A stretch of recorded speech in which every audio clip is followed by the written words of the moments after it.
नमस्कार, स्वागत है आपका खबरफास्ट के हमारे फेसबुक पेज पर और आपके साथ मैं हूं कायनत अंसारी। आज जिस खबर को लेकर हम चर्चा करने वाले हैं उसकी चर्चा इस वक्त चारों ओर सुनाई दे रही है। जी हां, इस वक्त जिस खबर पर हम बात करने वाले हैं वो आस्था या अंधविश्वास से जुड़ी हुई खबर है। बात अगर यहाँ पर हम करें बागेश्वर धाम सरकार धीरेन्द्र शास्त्री की, तो इनसे जुड़ा विवाद जो है वो लगातार बढ़ता जा रहा है और थमने का नाम नहीं ले रहा है। और नागपुर से शुरू हुआ ये विवाद रायपुर तक जो है अपने चरम तक जा पहुंचा है और अब राजधानी दिल्ली तक जो है इसकी आंच आ पहुंची है। दो बड़े वर्ग बन गए हैं, एक समर्थक वर्ग बन गया है तो दूसरा विरोध करने वाला वर्ग जो है वो यहां पर खड़ा हो गया है। लेकिन जो बागेश्वर धाम के पीठाधीश हैं धीरेन्द्र कृष्ण शास्त्री, वो लगातार अपने दावे करते जा रहे हैं। उनके दावों में किसी प्रकार की कोई कमी नहीं आ रही है और अपने मंच से वो जो कुछ दिखा रहे हैं उसे चमत्कार से कम भी नहीं कहा जा सकता है। लेकिन इसके विरोध में उठने वाली आवाजें जो हैं वो भी यहाँ पर खत्म होती नहीं सुनाई दे रही हैं। तो एक नई बहस जो है वो सभी मीडिया चैनल्स पर छिड़ी हुई है। सोशल मीडिया से लेकर सभी चैनल्स पर इसी बात की चर्चा है कि यह आखिर मुद्दा जो है आस्था से जुड़ा हुआ है या फिर समाज को अंधविश्वास से जुड़े होने से जुड़ा है, क्योंकि समाज का अलग अलग जो वर्ग है वो इस मुद्दे को लेकर समर्थन जता रहा है या फिर विरोध दिखा रहा है। अगर बात यहां पर करें बागेश्वर धाम के पीठाधीश धीरेन्द्र शास्त्री की, तो उनके दावों को लेकर कई लोगों ने जो है वो सवाल भी उठाए हैं। स्वामी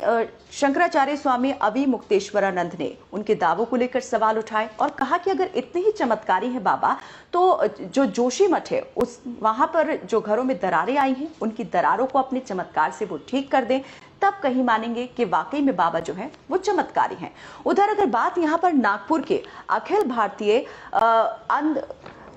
भारतीय अंधश्रद्धा निर्मूलन समिति के सदस्य श्याम मानव की करें, जिन्होंने सबसे पहले उनके दावों को लेकर सवाल उठाए थे, बाबा धीरेन्द्र शास्त्री के दावों को लेकर सवाल उठाए थे, वो इस वक्त पुलिस के रवैये से खासे नाराज दिखाई दे रहे हैं और उन्होंने कहा है कि वो जल्द ही महाराष्ट्र के डिप्टी सीएम और गृह मंत्री देवेंद्र फडणवीस से मिलकर इस मामले की पूरी जानकारी जो है उनको देंगे और अगर इसके बाद भी कोई एक्शन पुलिस नहीं लेती है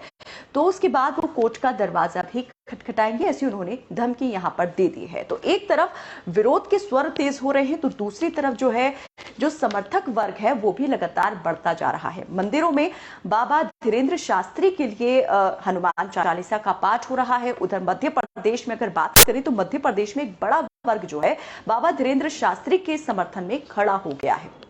यहाँ पर जो है जो संत समाज है,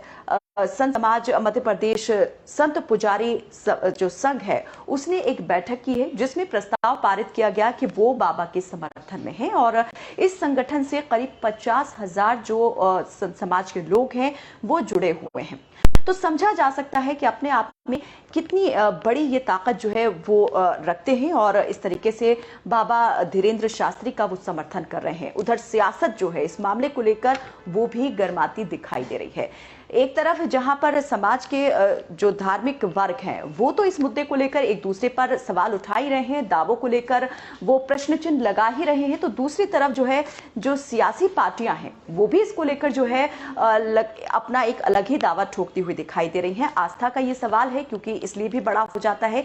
कि हिंदुस्तान में अलग धर्मों को, मान्यताओं को मानने वाले लोग रहते हैं और अपने धर्म के अनुसार जो है वो पूजा अर्चना करते हैं और जो अपने इष्ट हैं उनकी पूजा करते हैं, उनका अनुसरण करते हैं। तो ऐसे में अगर यहाँ पर सियासत की बात करें तो सियासतदान जो है वो भी इस मुद्दे को लेकर अपने अलग दावे ठोकते दिखाई दे रहे हैं। बीजेपी जो है वो खुलकर बाबा धीरेन्द्र शास्त्री के समर्थन में उतर आई है। मध्य प्रदेश की अगर बात करें तो ज्यादा यहाँ पर सियासत इस मुद्दे को लेकर गर्माती दिखाई दे रही है। बीजेपी के जो राष्ट्रीय महासचिव हैं कैलाश विजयवर्गीय, जो अपनी एक अलग पहचान और पकड़ रखते हैं मध्य प्रदेश की राजनीति में, उन्होंने बाबा धीरेन्द्र शास्त्री को लेकर जो है पहले ही बयान दिया था जिसमें उन्होंने कहा था कि अगर जावरा टेकड़ी पर लोग नाचते कूदते हैं और ठीक हो जाते हैं, अगर वहां पर प्रश्न चिन्ह नहीं लगता है तो फिर जो बागेश्वर धाम सरकार के पीठाधीश हैं धीरेन्द्र शास्त्री, उनके दावों को लेकर आखिर प्रश्न चिन्ह क्यों लग रहा है। जो धीरेंद्र शास्त्री हैं वो अपने इष्ट पर विश्वास रखते हैं, आस्था रखते हैं और वो प्रभु से प्रार्थना करते हैं, इसीलिए जो लोग हैं उनको इसका फायदा भी होता है और उनकी आस्था उन पर इसी प्रकार से बनी हुई है। और जो लोग इस तरह से उनके चमत्कार को लेकर जो है प्रश्न चिन्ह लगा रहे हैं, सवाल कर रहे हैं, आलोचना कर रहे हैं, तो ये सनातन धर्म के प्रति उनकी अनास्था को दिखाता है। बात अगर यहां पर करें विधानसभा में नेता प्रतिपक्ष डॉक्टर गोविंद सिंह की, तो उन्होंने भी जो धीरेंद्र शास्त्री हैं जिनको लेकर ये पूरा विवाद इस वक्त छिड़ा हुआ है, उनके दावों को लेकर सवाल उठाए थे और प्रमाण पत्र मांगा था। वहीं अगर बात यहां पर बीजेपी विधायक की करें, भोपाल के मेहर से बीजेपी विधायक नारायण त्रिपाठी जो हैं, उन्होंने एक महासभा तक का जो है आयोजन कर दिया है बाबा के समर्थन में, जिसमें उन्होंने तमाम धर्मावलंबियों को और कथावाचकों को और जो बाबा के अनुयायी हैं उनसे ये अपील की कि वो बड़ी संख्या में यहाँ पर पहुंचे, इस महासभा में पहुंचे और जो इस प्रकार के बयान दे रहे हैं, सवाल उठा रहे हैं बाबा को लेकर, उनके दावों को लेकर प्रश्न चिन्ह लगा रहे हैं, उनको मुंहतोड़ जवाब देने का काम करें। तो यहाँ पर एक तरफ समाज जो है अलग वर्गों में बंटता हुआ दिखाई दे रहा है, जो एक तरफ बाबा के दावों को लेकर सवाल खड़े कर रहा है, तो दूसरी तरफ एक वर्ग जो है वो उनके दावों में सच्चाई बता रहा है और उनके समर्थन में आके खड़ा हो गया है। तो दूसरी तरफ जो पॉलिटिकल पार्टीज हैं वो भी इस मुद्दे को लेकर आमने सामने दिखाई दे रही हैं। कांग्रेस, बीजेपी फिलहाल इस वक्त मध्य प्रदेश में कहें तो यहाँ पर आमने सामने दिखाई दे रही है और आज जंतर मंतर पर जो है वो भी बाबा के समर्थक जो है प्रदर्शन के लिए पहुंच गए, उनके समर्थन में उन्होंने प्रदर्शन भी किया है। तो आखिर इस मुद्दे को लेकर विवाद इतना क्यों छिड़ा हुआ है? क्या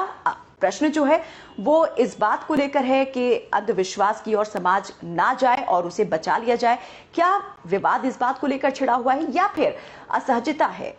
किसी दूसरे की आस्था से अपनी आस्था को ज्यादा दिखाने की या किसी की आस्था को कमतर दिखाने की? क्या सवाल यहीं पर जो है अपने आप में बना हुआ है?